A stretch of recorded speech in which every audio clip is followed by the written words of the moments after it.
How to enable or disable Siri when locked on iPhone X. And okay guys, sir, in your mobile phone, go to settings.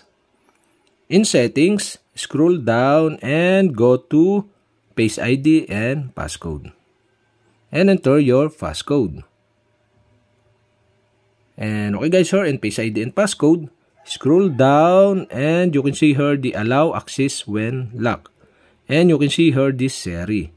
And the Siri is disabled. To enable this, you'll have to do is switch on the switch button on the right side. And also, if you enable the Siri, okay, you can enable also the voice dial. And when the voice dial is enabled, music voice control is always enabled. And that's it. Okay, we have successfully enabled the Siri when locked on iPhone X. And to disable again, you'll have to do is switch off the switch button on the right side of this Siri. And okay guys, we have successfully enabled or disabled Siri when locked on iPhone X.